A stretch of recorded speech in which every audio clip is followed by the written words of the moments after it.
नमस्कार मित्रों, स्वागत है हमारे यूट्यूब चैनल ज्ञान संगम पर। मित्रों, जैसा कि आपको पता है, मैं क्रम वाइज आरआरबी एनटीपीसी के जो पीवाईक्यू हैं प्रीवियस ईयर क्वेश्चन पेपर मैं करवा रहा हूँ। ठीक है, मैंने हिस्ट्री के करवा दिया है और इसमें मॉडर्न हिस्ट्री और जो प्राचीन भारत इसमें मैं दोनों ख़त्म कर दिए हैं। आधुनिक भारत बचा है तो इसको अब मैं करवा दूंगा। और जियोग्राफी के वर्ल्ड जियोग्राफी के 100 क्वेश्चन प्लस इंडियन जियोग्राफी के 100 क्वेश्चन मैं करवाने जा रहा हूँ। ठीक है, इसमें आपको 50 क्वेश्चन देखने को मिलेगा। इसके साथ ही पॉलिटी के पीवाईक्यू और साइंस के पीवाईक्यू, चाहे आपका बायोलॉजी हो, फिजिक्स हो या फिर केमिस्ट्री हो, इसके तीनों पीवाईक्यू मैं करवा चुका हूँ। अगर आपने नहीं देखा तो आप हमारे चैनल को विजिट कर लीजिएगा, थंबनेल में पूरी डिटेल लिखी है तो वहाँ से आप लोग पढ़ सकते हैं। तो इस वीडियो में आपको मैं 50 क्वेश्चन करवाऊंगा। ठीक है, और इसमें मैं बताऊं आपको कौन कौन से टॉपिक करवाए जाएंगे। तो इसमें से आपको प्रमुख झीलें यानी कि एनटीपीसी पीवाईक्यू द्वारा जो प्रमुख झीलों वाला टॉपिक था जो पूछे गए थे प्रश्न, वो करवाए जाएंगे। 2011 के संबंधित जो आंकड़े आए थे जनसंख्या से, वो करवाए जाएंगे। खनिज संसाधन करवाए जाएंगे तथा प्रमुख परियोजनाएं भी करवाई जाएंगी। तो चलिए शुरू कर लेते हैं आज के हमारे पहले प्रश्न से। आज का हमारा पहला प्रश्न है, विश्व का सबसे बड़ा नदी द्वीप माजुली निम्नलिखित में से किस नदी से जुड़ा है। तो माजुली द्वीप है विश्व का सबसे बड़ा जो द्वीप है, किस द्वीप से जुड़ा है? ये ब्रह्मपुत्र नदी द्वीप से जुड़ा है। तो ये यहाँ से हमारा सही उत्तर हो जाएगा। अब मैं इसको आपको डिटेल बताता हूँ। सबसे पहले आप समझिए, ये माजुली द्वीप है कहाँ, भारत के किस राज्य में है? तो माजुली द्वीप है जो भारत के असम राज्य में। कहाँ? भारत के असम राज्य में है माजुली द्वीप। ठीक है, देखिए ब्रह्मपुत्र नदी और गंगा नदी जब मिलती हैं तो ब्रह्मपुत्र नदी जो मिलकर गंगा नदी से क्या बनाती है? एक द्वीप का निर्माण करती है, जिस द्वीप का नाम है माजुली द्वीप। और असम में एक जिला भी है माजुली जिला। ठीक है, तो माजुली द्वीप आपको समझ में आ गया कहाँ है? असम में है।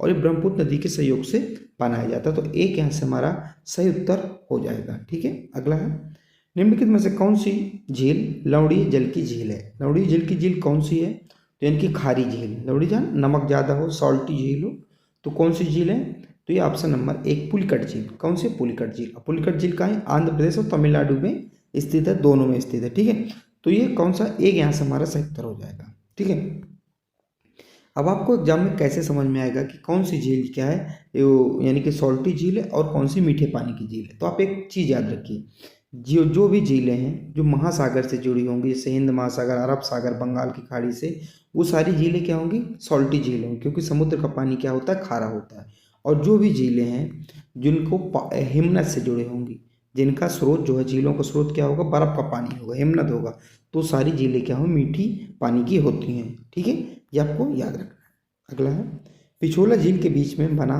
होटल ताज लेक पैलेस किस शहर में है? किस शहर में है? तो ये हमारा उदयपुर में है।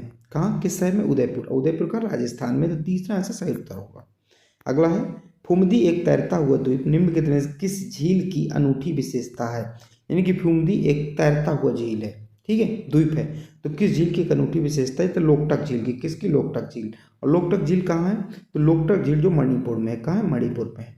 आप इसको ऐसे याद रख सकते हैं, देखिए लोकटक मणिपुर, एक लड़का है जिसको हमने मड़ी खिलाई, ठीक है, मड़ी खिला दी। अब वो जब जैसे मड़ी उसको खिलाए तो उसके मुंह में टक टक की आवाज़ है, तो लोकटक मणिपुर में है। ठीक है, इतने आपको याद रखना है। अब एक इंपॉर्टेंट चीज़ आपको यहाँ से और याद रखना है, लोकटक झील के ऊपर तैरता हुआ केबिल लामजाओ का राष्ट्रीय उद्यान है, दुनिया का एकमात्र तैरता हुआ राष्ट्रीय उद्यान है। तो लोकटक झील के ऊपर है और लोकटक झील का है मणिपुर के ऊपर है। तो पूछा जाता है दुनिया का एकमात्र तैरता हुआ राष्ट्रीय उद्यान केबुल लामजाओ कहाँ है? तो लोकटक झील के ऊपर है। अगला है, निम्नलिखित में से कौन सी झील सलाइन सोडा झील है जो उल्कापात के से जिले में बनी है, यानी कि बुल्धाना जिले में बनी है। तो कौन सी झील है? तो ये लोनार झील है। कौन सी? लोनार झील है। तो एक हमारे यहाँ से सही उत्तर हो जाएगा, 5 यहाँ से सही उत्तर हो जाएगा। इस झील का निर्माण कैसे हुआ था? उल्का पिंड के कारण हुआ था। उल्का पिंड क्या है? उल्का पिंड यहाँ पे गिरा था और उसमें गड्ढा हो गया था, जमीन में गड्ढा, और ये फिर पानी भर गया, उसी के कारण इस झील का निर्माण हुआ था। अगला है, कोलोरू झील भारत के किस राज्य में स्थित है? तो कोलेरू झील है भारत किस राज्य में स्थित है? कोलेरू झील भारत के आंध्र प्रदेश में स्थित है। कहाँ? आंध्र प्रदेश में स्थित है। ठीक है, अगला है, निम्नलिखित युग्मों में से झीलों और जिन राज्यों में वो स्थित हैं उनमें से एक का गलत युग्म है। एक कौन सा गलत युग्म है? अभी अभी मैंने आपको बताया था कोलेरू झील कहाँ है? आंध्र प्रदेश में, ना कि महाराष्ट्र में। तो प्रश्न के हिसाब से हमारा सही उत्तर होगा। चिल्का झील उड़ीसा में है, लोकटक झील मणिपुर में, सुल्तानपुर झील जो है हरियाणा में है। अगला है पैगोंग त्सो झील भारत और द्वारा साझा किया गया जल निकाय है। तो भारत और चीन जो साझा करती है, ये कौन सी झील है? ये पैंगोंग झील इसको कहा जाता है, ये लद्दाख में। अगला है निम्नलिखित में से कौन सी झील केरल राज्य में स्थित नहीं है? तो कौन सी झील है जो केरल राज्य में स्थित नहीं है? तीनों झीलों में से आपको बताना है। तो रेणुका झील, कौन? रेणुका झील जो केरल राज्य में स्थित नहीं है। तो यहाँ से 2 हमारा इसका सही उत्तर हो जाएगा। अगला है भारत में सबसे बड़ी अंतर्देशीय खारे जल की झील कौन सी है? तो भारत की सबसे बड़ी अंतर्देशीय खारे जल की झील कौन सी है? तो इस झील का नाम है सामर झील, और सामर झील कहाँ है? भारत के राजस्थान में। कहाँ है? राजस्थान में, याद रखिएगा। अगला है देखिए, झीलों वाले मैंने 10 क्वेश्चन करवा दिए। मैंने आपको बताया था वीडियो के शुरू में ही, मैं आपको एक बार फिर याद दिला दूं। वीडियो के शुरू में बताया था कि भारत की प्रमुख झीलें, जनसंख्या, खनिज संसाधन, प्रमुख परियोजनाएं, ये 5 जो 4 टॉपिक है आपको 50 क्वेश्चन के अंदर ही कवर किए जाएंगे। तो झीलों वाले 10 क्वेश्चन हो गए। अब देखिए जनसंख्या वाले आ गए।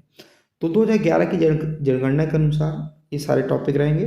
आपको पता है हर जनगणना जो हमारे यहाँ हर 10 साल के अंतराल में की जाती है।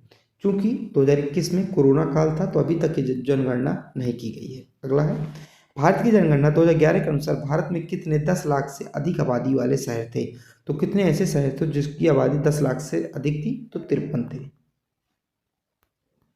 अगला है 2011 की जनगणना के आंकड़ों के अनुसार भारत का जनसंख्या घनत्व कितना था? तो भारत का जनसंख्या घनत्व कितना था? तो 382 प्रति व्यक्ति वर्ग किलोमीटर था। ठीक है, तो यहाँ से 1 हमारा सही उत्तर हो जाएगा। अगला है भारत की 2011 की जनगणना के अनुसार निम्नलिखित में से किस राज्य में अनुसूचित जाति की जनसंख्या दर्ज की गई थी? तो किसकी अनुसूचित जाति की जनसंख्या जो है दर्ज नहीं की गई थी, यानी कि अनुसूचित जनजाति जो वहाँ पे 0 थी, दर्ज नहीं की गई थी अनुसूचित जाति। तो आपको बताना है। तो 13वें का हमारा उत्तर नागालैंड होगा। तो नागालैंड 2011 में अनुसूचित जाति 0 थी। अगला है 2011 की जनगणना के अनुसार भारत में महिला साक्षरता दर लगभग कितना है? तो महिला साक्षरता दर कितना है? ये है 65.46%। अगला है अब आपको यहाँ से मैं याद करने की ट्रिक बताता हूँ। अगर आपसे पुरुष का पूछा जाए, ठीक है, आप एक फिगर याद कर लीजिए 65, ठीक है। अगर आपको पुरुष का पूछा जाए तो आपको 10 में इसमें ऐड कर देंगे तो हो जाएगा 75। तो ये पुरुष की साक्षरता दर है। अगर आपसे कुल भारत की पूछी जाए तो इसमें 10 माइनस कर दीजिएगा तो हो जाएगा 55। ये भारत की कुल जो है, ये कुल भारत की कुल है, और ये पुरुष की है और ये महिला की है। ठीक है। अगला है 2011 की जनगणना के अनुसार किस राज्य में अनुसूचित जातियों SC के प्रतिशत उच्चतम है, यानी कि सबसे अधिक थी? तो 15 का हमारा 77 होगा। ऑप्शन नंबर दूसरा पंजाब। तो पंजाब में सर्वाधिक थी। अगला है भारत की 2011 की जनगणना के अनुसार किस राज्य का जनसंख्या घनत्व सबसे कम है? तो यानी कि जो पॉपुलेशन डेंसिटी थी किसकी सबसे कम थी? तो आंध्र प्रदेश की थी। किसकी? अरुणाचल प्रदेश की थी। तीसरा यहाँ से सही उत्तर होगा। अगला है 2011 की जनगणना के अनुसार 2011 1 से 11 के सभी भारत की 10 की जनसंख्या की वृद्धि दर लगभग है। तो कितनी थी वृद्धि दर लगभग? तो ये थी 70.64। ठीक है, तो दूसरा इसका सही उत्तर हो जाएगा। अगला है भारत की जनगणना 2011 के अनुसार सबसे अधिक आबादी वाला राज्य कौन सा था? तो सबसे अधिक आबादी वाला राज्य आप सभी को पता ही भी होगा, उत्तर प्रदेश था। कौन सा? उत्तर प्रदेश, जिसे यूपी कहा जाता है। अगला है 2011 की जनगणना के अनुसार भारत का सर्वोच्च साक्षर वाला राज्य कौन सा है? सर्वोच्च साक्षर वाला राज्य कौन सा है था? तो सर्वोच्च साक्षर वाला केरल था। आप इसको याद रखिए, स्कर्बी। ठीक है, तो 7 से हो गया साक्षरता। कहाँ से सबसे अधिक? केरल में थी और सबसे कम बिहार में थी। अगला है 2011 की जनगणना के अनुसार भारत का लिंगानुपात कितना था? तो भारत का लिंगानुपात कितना था? तो कितना था ये आपको बताना है। तो इसका सही उत्तर होगा ऑप्शन नंबर तीसरा, 943। कितना लिंगानुपात था? 943, यानी कि प्रति 1000 पुरुषों पर 943 महिलाएं अवेलेबल है। अगला है कुडनकुलम नवकीय विद्युत शक्ति संयंत्र किस राज्य में स्थित है? तो किस राज्य में स्थित है? तो 21 का सही उत्तर क्या होगा? किस राज्य में स्थित है? तमिलनाडु राज्य में स्थित है। एक यहाँ से सही उत्तर होगा। अगला है दिसंबर 2021 तक भारत में परमाणु ऊर्जा संयंत्रों की कुल संख्या है। तो परमाणु ऊर्जा संयंत्रों की कुल संख्या कितनी है? तो परमाणु ऊर्जा संयंत्रों की कुल संख्या 7 है। अगला है, भारत में पहला परमाणु ऊर्जा संयंत्र कहाँ स्थापित किया गया था? तो भारत में जो पहला परमाणु ऊर्जा संयंत्र है ये कहाँ स्थापित किया गया था?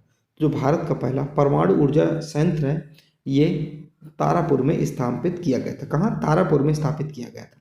और तारापुर कहाँ है? तारापुर महाराष्ट्र में है। ठीक है, तो भारत का पहला परमाणु ऊर्जा संयंत्र महाराष्ट्र के तारापुर में स्थापित किया गया था। इसकी स्थापना अमेरिका की मदद से 1969 में हुई थी। ठीक है, अगला है, किस भारतीय राज्य में तापीय ऊर्जा से बिजली उत्पादन की क्षमता सबसे अधिक है? तो किस राज्य में है, यानी कि कहाँ तापीय ऊर्जा से, भूतापीय ऊर्जा से बिजली उत्पादन की क्षमता सबसे अधिक किस राज्य में है? तो ये महाराष्ट्र में। क्या? महाराष्ट्र में है। अगला प्रश्न है, भारत सरकार हरियाणा में किस राज्य स्थान पर परमाणु ऊर्जा संयंत्र विकसित कर रही है? तो हरियाणा में किस स्थान पर? तो हरियाणा के गोरखपुर स्थान पर कर रही है। अगला है, निम्नलिखित में से कौन सा ऊर्जा का गैर पारंपरिक स्रोत है? तो ऊर्जा का गैर पारंपरिक स्रोत निम्नलिखित में से कौन सा है? तो ये पवन है। पवन मतलब हवा है, पवन चक्की जिसे बोला जाता है। अगला है, निम्नलिखित में से कौन सा क्षेत्र भारत में तेल खनन के लिए जाना जाता है? तो तेल खनन के लिए कौन सा क्षेत्र जाना जाता है? तो मुंबई हाई जाना जाता है। एक यहाँ से हमारा सही उत्तर हो जाएगा। ठीक है, एक यहाँ से सही उत्तर हो जाएगा। अगला है, निम्नलिखित में से कौन भाभा परमाणु अनुसंधान केंद्र द्वारा संचालित परमाणु अनुसंधान रिएक्टर है? तो कौन सा है? तो हमारा 28 का सही उत्तर होगा ऑप्शन नंबर तीसरा, ध्रुव। तीसरा इसका सही उत्तर होगा। अगला है, निम्नलिखित में किस राज्य में भारत में सबसे अधिक पवन ऊर्जा उत्पादन होता है? तो पवन ऊर्जा यानी कि हवा से जो पवन चक्की से ऊर्जा मिलती है किस राज्य में सर्वाधिक है? तो ये है तमिलनाडु राज्य में। कहाँ? तमिलनाडु राज्य में। एक हमारा इसका सही उत्तर, सॉरी 4 इसका सही उत्तर होगा। अगला है, भारत का पहला परमाणु ऊर्जा स्टेशन कब चालू किया गया था? तो भारत का पहला परमाणु ऊर्जा स्टेशन है ये कब चालू किया गया था? ये 1969 में चालू किया गया था। मैंने आपको बताया था 1969 में यूएसए यानी कि संयुक्त राष्ट्र अमेरिका के द्वारा चालू किया गया था 1969 में। ठीक है, कहाँ? महाराष्ट्र के तारापुर में। अगला है, निम्नलिखित में से कौन धात्विक खनिज का उदाहरण है? अब देखिए, धात्विक शब्द का मतलब समझिए। धात्विक शब्द वो शब्द है, मतलब उसका मतलब ये होता है कि वो खनिज यानी कि वो मेटल जिनको पिघलाने से कोई नया पदार्थ या कोई नई चीज नहीं प्राप्त होती उसे धात्विक खनिज कहा जाता है। तो यहाँ से तीसरा उत्तर होगा चूना पत्थर। आप चूना पत्थर को गर्म करेंगे, पिघलाएंगे तो उससे कोई नई चीज प्राप्त नहीं होगी, वो चूना पत्थर ही रहेगा। तो धात्विक खनिज कहा जाता है।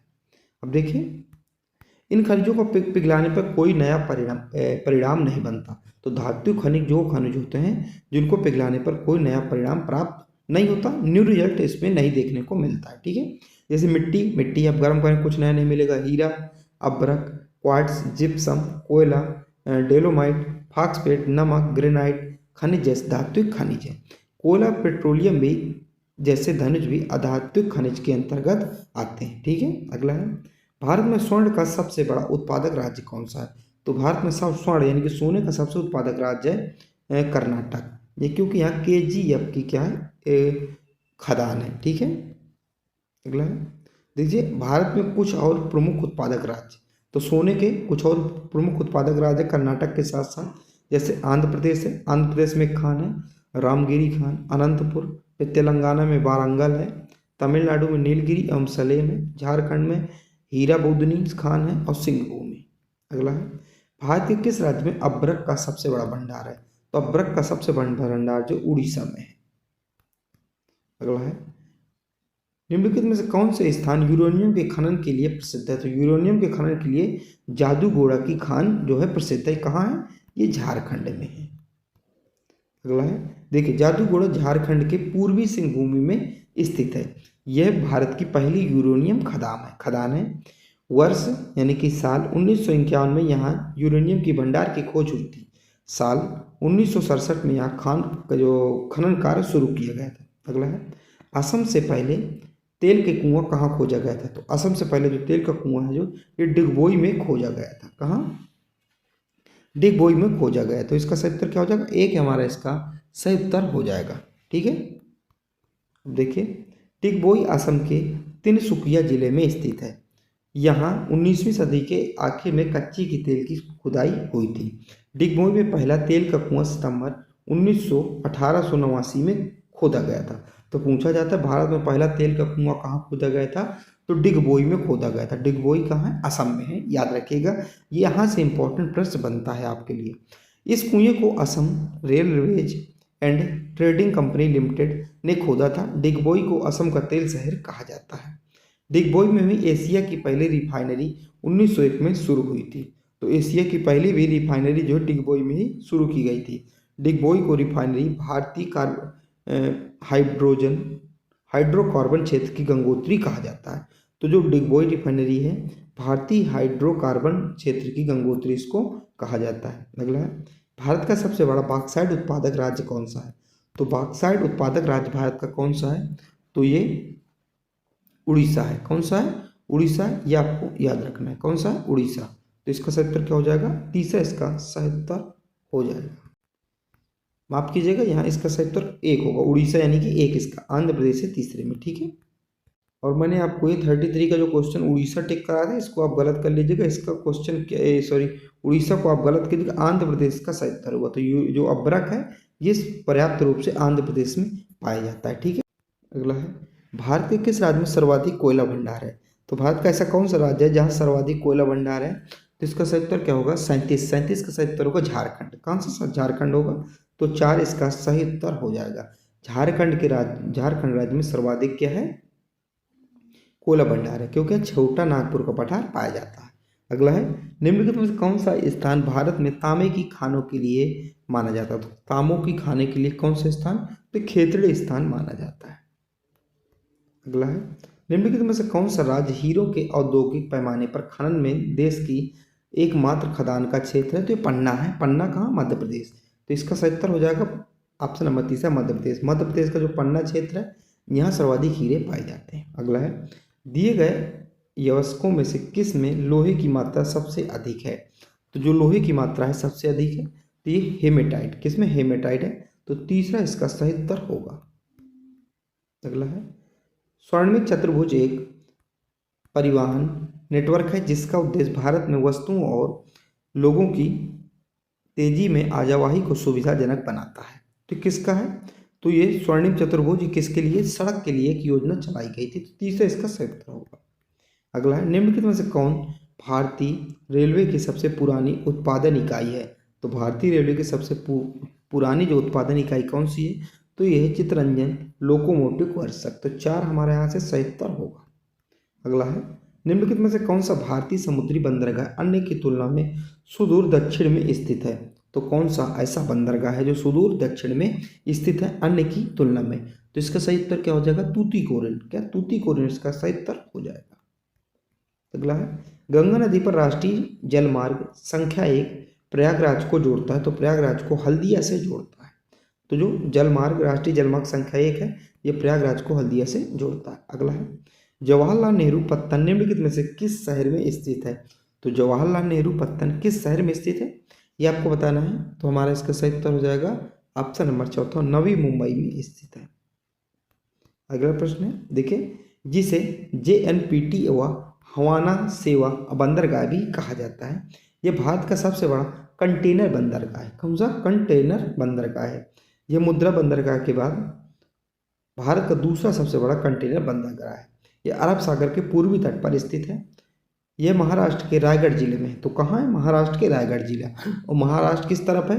तो अरब सागर तरफ है, आपको पता है, ठीक है। इसे ठाणे क्रीक के जरिए से पहुंचा जा सकता है। तो सर क्रीक स्थान कहाँ है? गुजरात में, ठीक है। तो यहाँ से इधर पहुंचा जा सकता है। इसकी स्थापना जो है 26 मई 1989 को हुई थी।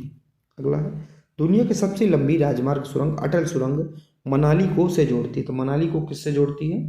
तो मनाली को लाहौल स्पीति से जोड़ती है। तो 4 यहाँ से सही उत्तर होगा।